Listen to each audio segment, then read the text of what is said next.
you're watching your big mug sing, I like the wind of Erica. I'm like, my face should not be that large ever. Ariana DeBose. Olivia. I am beyond excited to be meeting you in person. It's not so on Zoom. nice. Not on Zoom. Seriously, we Finally. had wonderful Zoom interactions. I've truly enjoyed them, but this is lovely to be in real life. I feel like the world is giving you a giant hug right now, and you couldn't be more deserving of all of this success and recognition. How does it feel to be you right now? I've never heard it put that way. How does it feel to be you? Thank you, first of all. And that's a really lovely image, the world giving you a hug. There are a lot of people who could use some hugs right now, I think. It feels really good. It feels really good to be Ariana DeBose right now. I mean, I've been kind of steadily doing the thing for a long time. It was funny at the EE Rising nominations the other day. Someone was like, how old is Ariana? And I was like, 31. She's 31, ladies and gents. Which I'm always grateful to be asked because that means perhaps I have youthful looks, which I'm very grateful for. But I think it can be deceptive because people don't realize how long I've been working. And so to have a moment like this is really cool when you've been at it for almost, 12, 13 years, and to play a role that is absolutely everything that you are good at and to have it received well. And that is something I think I had given up on actually having an experience like that, which sounds really jaded. But I don't know, the world hadn't really embraced triple threat performances in this way in a long time. So it feels really good because I feel like, oh, wait, maybe there is space for me. Maybe there's space for us, and that's cool. There's plenty of space. All I'm seeing everywhere is Ariana DeBose is going to EGOT. And I could not agree more. That's cool. I'm glad you feel that way. I remember sitting on a couch in Atlanta, Georgia, with my best friend Adrienne Warren, who many of you all probably know as Tina Turner, because she played Tina Turner in Tina the Musical. But we were making a list, a manifestation list, all those years ago, and she said, "Oh, I would really love to win a Tony," and I was like, "Well, I mean, why not write down the word EGOT? Who knows? Why not?" And so it's interesting when those words start to float around you, like even if they come to pass or not, it feels like a sign from the universe that you're doing the right things. People have been falling in love with West Side Story for the first time, which is just so gorgeous to see, and seeing themselves represented as well. Yeah. What was the first musical you remember falling in love with? Ooh, that's a good question. The Bandwagon. Interesting. It's a Fred Astaire, Sid Charisse vehicle from the 50s, I believe. And they do this beautiful number that takes place in it's a park, a very famous park in LA. And unfortunately, it escapes me the name of it at the moment. But they didn't spoof it, but they did their own version of it in La La Land. So most people are like, well, Emma Stone danced to that number. Actually, ladies and gentlemen, that was Sid Charisse originally. It was glorious and beautiful, and she looked long, and she just looked like a cloud. And I like clouds. Like, that's a bit of me. There was a bit of me in that, and I thought she was everything that was good in the movies. So that's the first musical I fell in love with.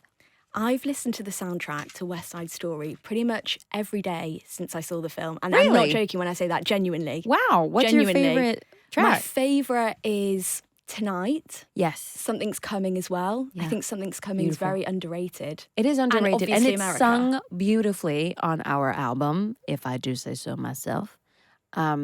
America sounds pretty good. I'm pretty proud of that. I actually, fun fact, I don't like the sound of my own voice. For someone who is extremely long-winded, I don't like the sound of my own singing voice. Are we listening to the same person? Yeah, we are, but that just shows you how, like, I don't, what is it? It's not body dysmorphia, but maybe just like whole human dysmorphia. I don't think I get what it is that I do sometimes, but I love what I do, which is what I hear in that track. I can hear that I love what I do, which makes me feel so much better that it sounds good. But what are your top 3 favourite songs in the musical? The Quintet. It's a bop. It's a bop. I love the mambo from Dance at the Gym. because it's just, and there's one word. Well, actually, there's a whole line. Oye, Javi, ponle fuego. And mambo, that's it. But the music itself, it's its own life force. And honestly, I full out dance to it in my living room, and I have no shame. And the third one, I really love Rita Somewhere. I think that's beautiful.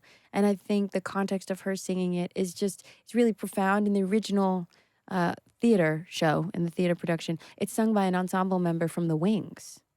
And so to have Rita Moreno sing it, it brings such beautiful context. And I don't know, there's like a gravitas that I feel that comes through, in addition to every emotion that you find welling up in your eyes when you listen to it. So it's a beautiful thing. Yeah, she's a legend. And I was going to say, Dance at the Gym is genuinely the best workout song. It's pretty The good. best workout song. It's a good series.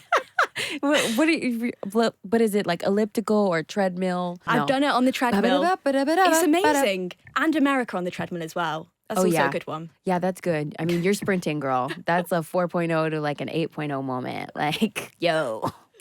I was lucky enough to be at the premiere in New York, and it was one of the best cinematic experiences I've ever had. Just seeing you guys watch yourselves back and clapping after each scene and supporting each other.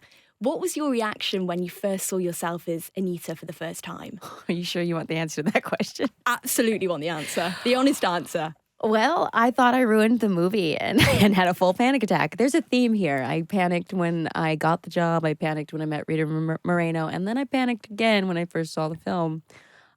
Full breakdown. In fact, if you ever talk to Steven Spielberg again, you should ask him, because he'll say she literally did this. That's all I had to offer. I know, profound, isn't it? I was desperately afraid that I'd ruin the movie. And then it took me a couple more times to see it to actually realize that I had not ruined the movie. All that to be said, I'm my colleagues' biggest fans. The performances in this film are just so, they stand alone. You could isolate any one of them and find something that is absolutely historical and iconic and moving. This is a piece that moves the cultural needle forward in more ways than one. And it is a cinematic experience. So, of course, I had a panic attack.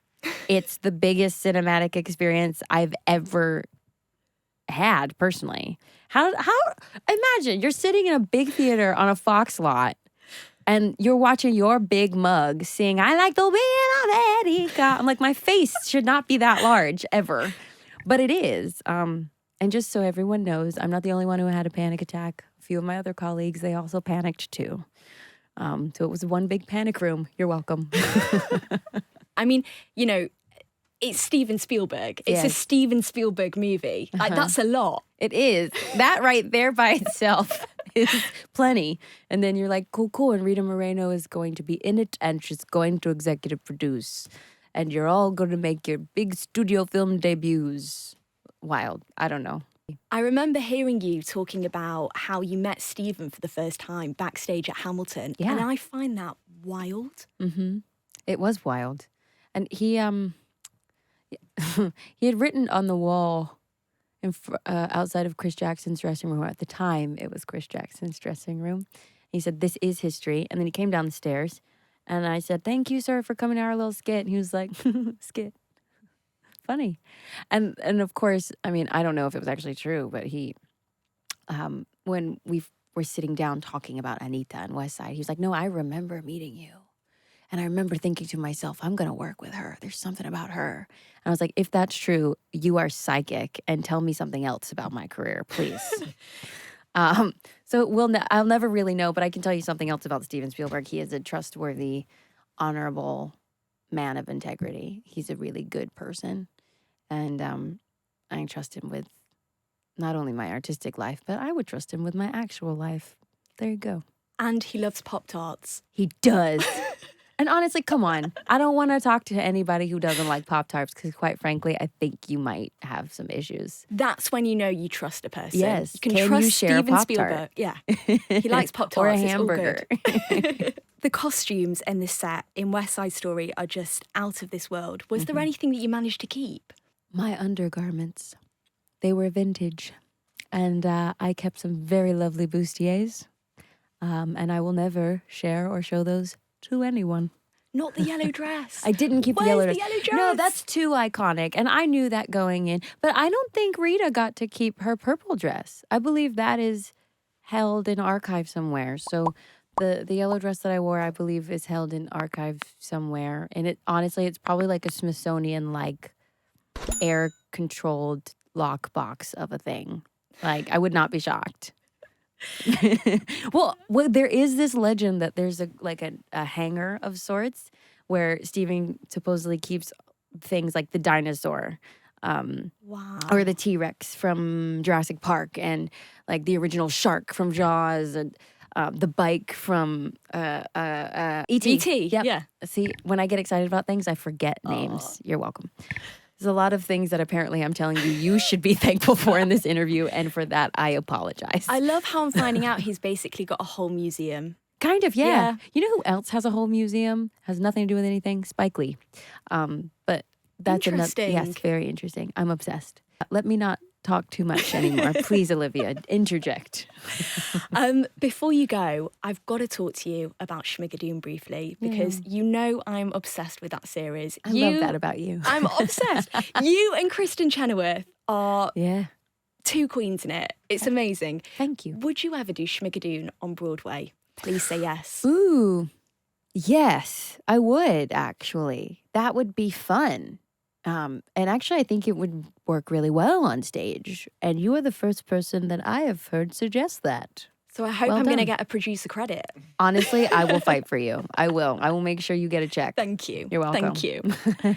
Such a pleasure talking to you again, and so nice to meet you. You're Nice to meet real. You're real. You're real. I'm excited to see people and faces again. That's been so lovely. And seriously, thank you for your time and your energy. And you are just as lovely in person as you are over You're going to make me Zoom. cry. You're going to make me cry. Thank you so much. And I'm rooting for you all this award season. Thanks. You're going to get the Oscar. Oh, bless. Well, ... on that one.